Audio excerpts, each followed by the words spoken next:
अर्चित और मुदित अपने दोस्त भवानी के साथ उसके गांव के घर गए। बड़े किस्से सुन रखे थे उस घर के उन दोनों ने, गांव के खेत खलिहानों के। इन सबको देखने की एक चाहत थी दोनों के मन में।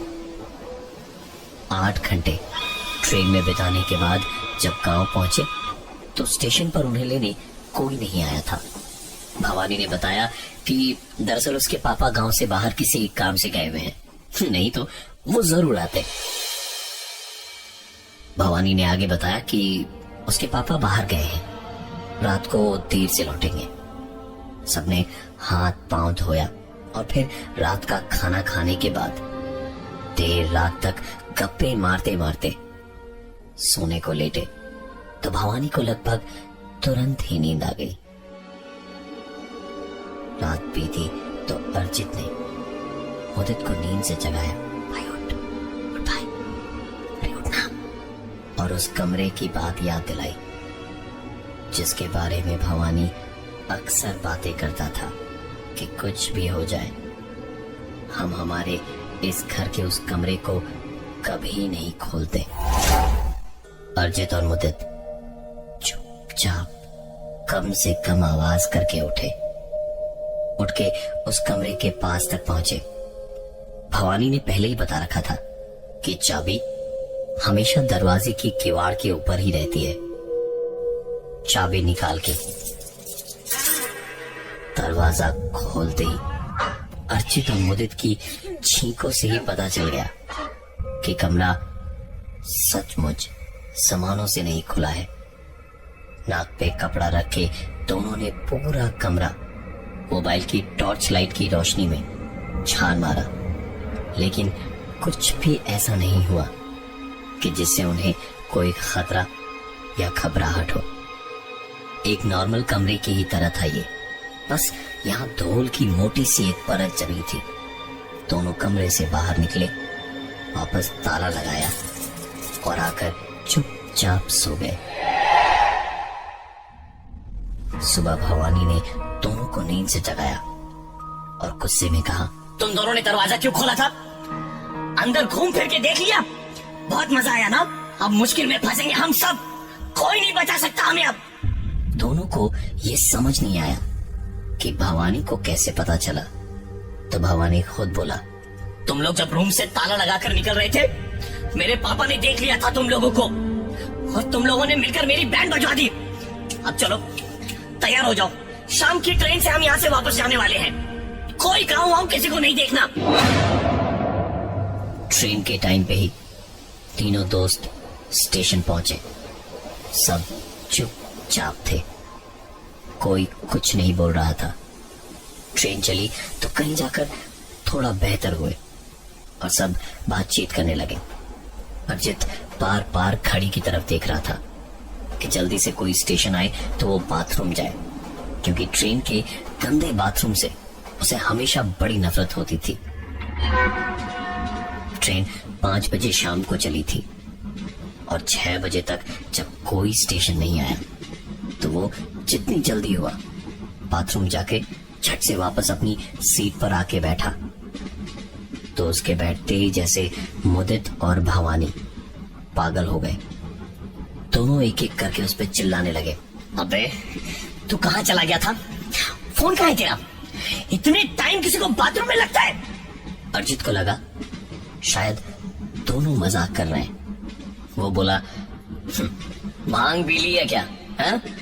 मुझे मुश्किल से 5 मिनट नहीं लगे होंगे बाथरूम से वापस आने में। अर्चित की बात सुनने और मानने को वो दोनों तैयार नहीं थे। उन्होंने अब जो कहा उससे अर्चित भी समझ गया था कि वो दोनों सच बोल रहे थे। उन्होंने अर्चित को टाइम देखने के लिए कहा। घड़ी में देखा तो 7 बज रहे थे। अर्चित ने कहा, यार मुझे बड़ा अजीब लग रहा है, मैं जरा गेट के पास ताजी हवा में जाता हूं। इतना कह के अर्चित सीधा ट्रेन के दरवाजे के पास जाके खड़ा हो गया। ताजी ठंडी हवा से काफी बेहतर लग रहा था उसे कि तभी थोड़ी ही देर में एक चाय कॉफी कॉफी चाय। एक चाय वाला आया। कॉफी कॉफी चाय। अर्जित ने एक चाय ली और एक 10 का नोट दिया। तो उस आदमी ने कहा, बाबू 5 रुपए छुट्टा नहीं है क्या? अर्जित ने ना में सर हिला के जवाब दिया। तो उसने कहा कि बाबू 5 रुपया छुट्टा नहीं है तो कोई बात नहीं है, लेकिन दरवाजा नहीं खोलना चाहिए था ना।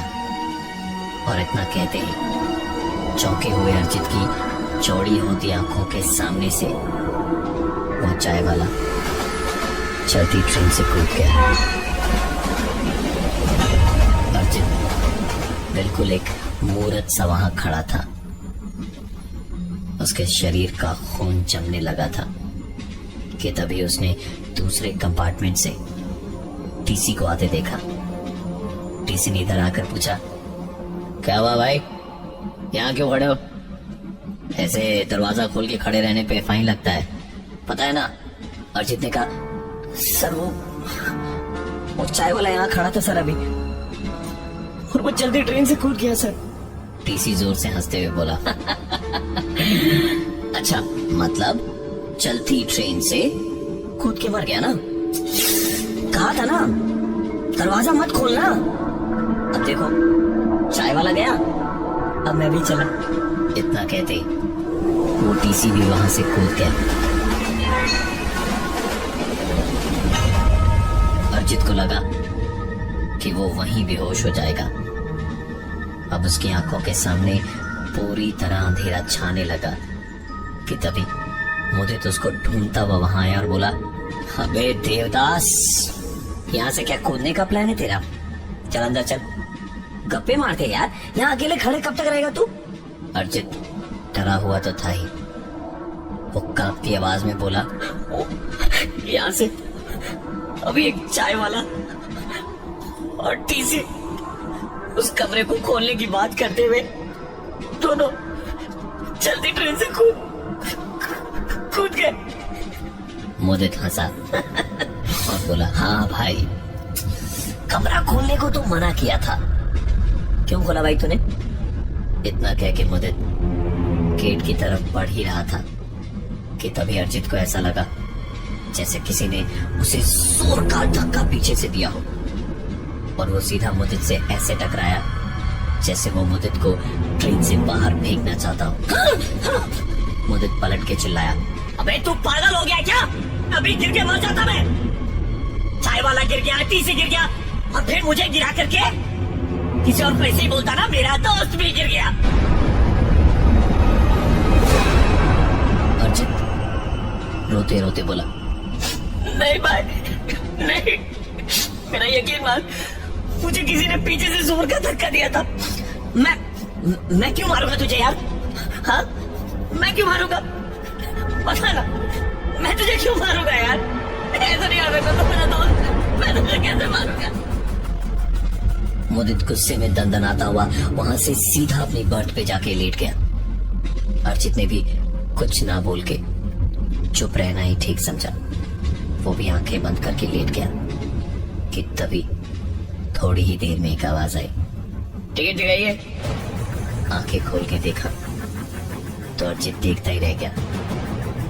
सामने वही टीसी खड़ा था और एक एक करके सबके टिकट देख रहा था वो।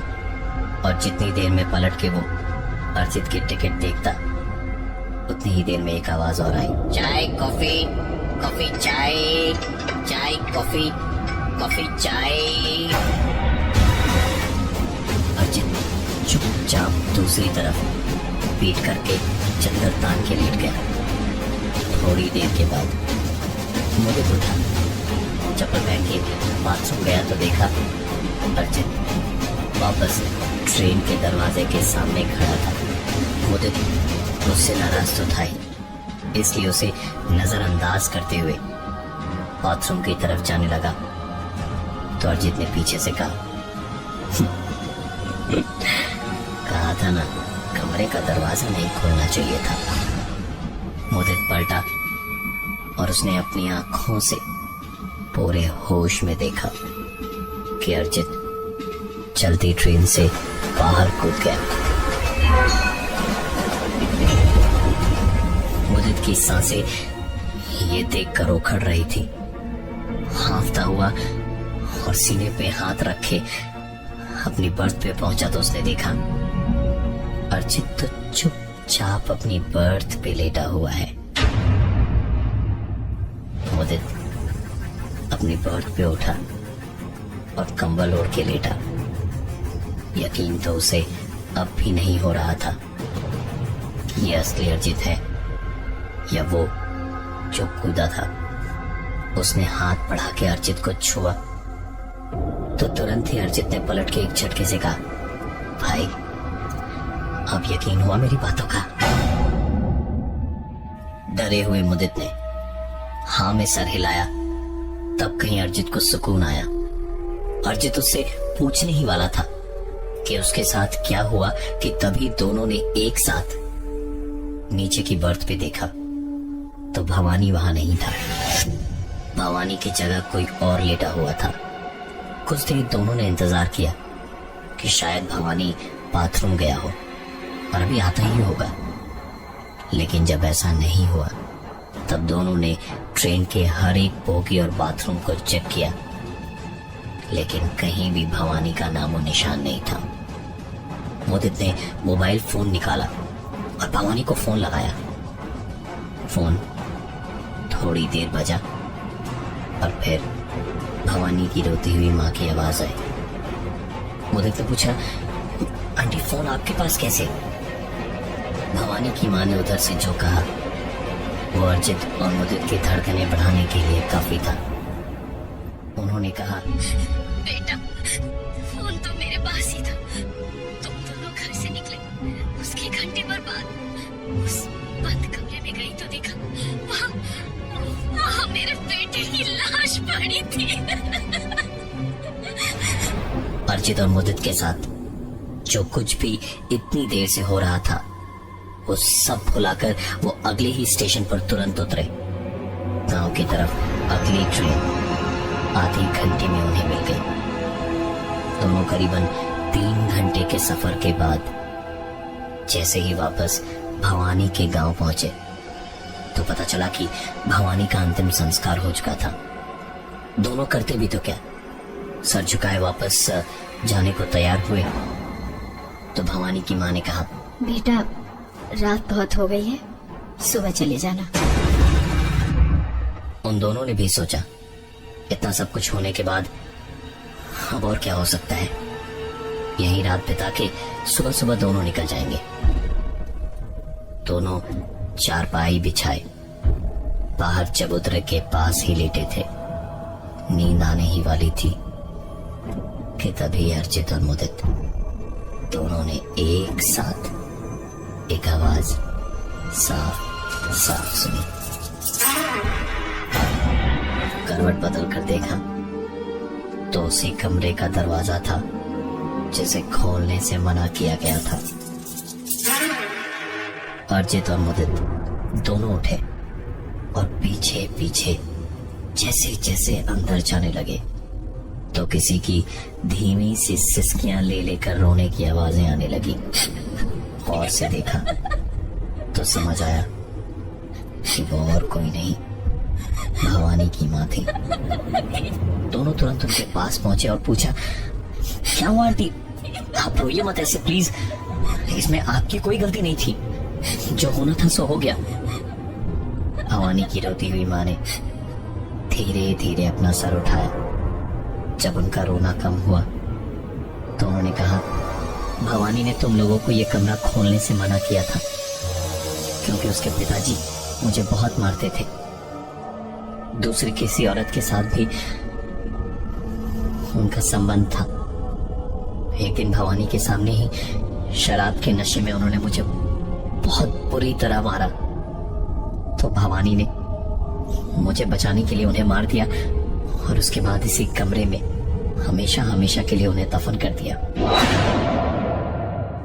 उस दिन के बाद से ये कमरा हम लोग बंद ही रखते हैं क्योंकि भवानी को आए दिन यहाँ के दरवाजे पे खटखटाने की आवाजें सुनाई देती थी और कई सालों से मुझे और भवानी को मारने की कोशिश कर रही है उसके पिता की आत्मा। अभी जब मैं सो रही थी तो मेरे कान में मुझे भवानी के पिताजी की एक आवाज सुनाई दी, मैं तुम्हें सुबह तक मार दूंगा। और दूसरे कान में भवानी की आवाज गूंज रही थी, माँ तुम चिंता मत करना, मैं तुम्हें कुछ नहीं होने दूंगा माँ। अर्जित और मुदित ने जिंदगी में नहीं सोचा था कि कैसे 2 दिनों के अंदर ही इंसान की सोच और उनका विश्वास ऐसे बदल सकता है। वो चाह के भी सिर्फ यही बोल पाए, आंटी भवानी नहीं है तो क्या हुआ, हम भी तो आपके बेटे हैं, आप हमारे साथ शहर चलिए। लाख मनाने के बाद जब वो मानी तो अगले ही दिन उस दरवाजे को एक बार फिर से हमेशा हमेशा के लिए बंद कर ट्रेन से तीनों निकल गए शहर की ओर। एक बार फिर से वही ट्रेन, बहुत सारी यादें और कई बातें उनके दिमाग में घूम रही थी। थोड़ी ही देर में उनका स्टेशन भी आने वाला था। आंटी उठकर वॉशरूम की तरफ गई थी। अर्जित और मुदित सीट पे कोने की साइड में ही बैठे थे। अर्जित ने देखा कि आंटी दरवाजे के पास खड़ी हैं और उसे देखकर मुस्कुरा रही हैं। अर्जित उन्हें देख ही रहा था कि उन्होंने वहीं से कहा था ना दरवाजे को मत खोलना, और इतना कह के हंसते हंसते वो भी कूद गई। दोनों भागे भागे दरवाजे तक गए, पर पछताने के अलावा अब वो कुछ और कर भी नहीं सकते थे। निराश झुके हुए कंधे लिए जब वापस अपनी सीट पे आए तो देखा आंटी वहीं बैठी थी अपनी सीट पे। प्रिय दर्शकों, यह कहानी एक काल्पनिक घटना पर आधारित है। इसका वास्तविक जीवन से कोई संबंध नहीं है। यदि कोई समानता होती है तो इसको महज एक संयोग माना जाएगा।